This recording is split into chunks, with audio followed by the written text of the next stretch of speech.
vitamin जिले चाहे रहन जाए डाबर हाजमोला हजम सब चाहे बीएपी अंदर बेर बना अंदर से बाहर से रैकेट सेंटिव से जोर का झटका धीरे से लगा एने गुना सुपर साइकिल आप किसान की सवारी नोकिया 1600 अपना सुधराए अपनों की बात सर्दी सर दर्द बदन दर्द जोखाम पिंजन की टिकिया लेते ही आराम आज दुनिया का नंबर 1 बिकने वाला बिस्किट LIC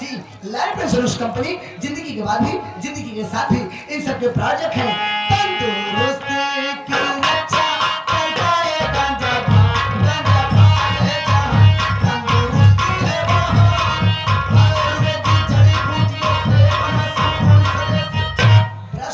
के बाद रोज सुबह ने 2 फूंक मार पहले इस्तेमाल करें फिर विश्वास करें लेकिन हमारे बात पे विश्वास जी करे नहीं पता लग नौटंकी जोकर कहे गांजा पिए सेहत बनी नौटंकी खत्म हो सवेरे घरे पछुआरे भट्टी लगाए दिया हमार बात मजाक तक रखा बस के बाद तो आप किसी में राजा एकदम छीटा के सुपर हिट गाने के साथ जो कि आप लोग के बीच में लाजवाब गायकी लाजवाब डांस आप लोग के बीच में आगा कर रहे हैं रानी का आगमन है रानी हाँ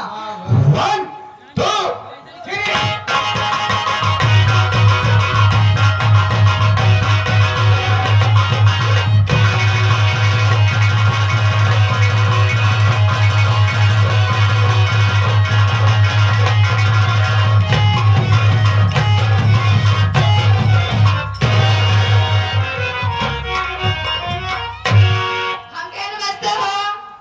नमस्ते नमस्ते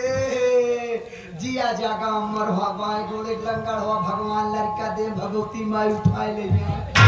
भगवती माई उठा ले जाए अरे पगली हमार कहे मतलब ही बात तो का लड़का भगवान दे भगवती माई सेवन पालन करे बरे ले जाए जन तू खाली रात हमारे सुबह 7 बजे से रात में बोबो बोम करा अच्छा अब तू हम जान पाओ तो बोबो बोम का नहीं अरे पगली कोट भाषा हम बोली थी यही नचाइन गाँव कहबई करी थी देखा तू आया दुनिया रात तो अच्छा नहीं लगा नहीं लगे आवा अरे बाप रे ऐसे होती है भैया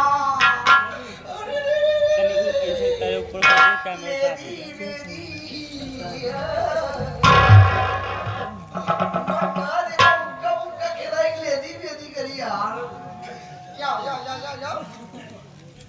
देखा तू आए बाटू तो का बहुत प्यार से बुलवाया मेला मालिक है आगे बैठा है नहीं पूरी जिम्मेदारी बा इनसे ज्यादा इनके लड़कियों के बा इनका कम ध्यान दियो तो इनके लड़कियों ज्यादा दियो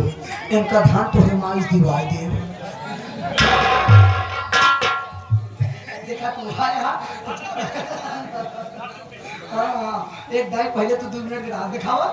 फिर 3 मिनट का ना उसके बाद तुम अपने घर जा सकती हो तो लग जाओ फिर आ जाओ डाल पे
कमाल कर जाऊं टेंट के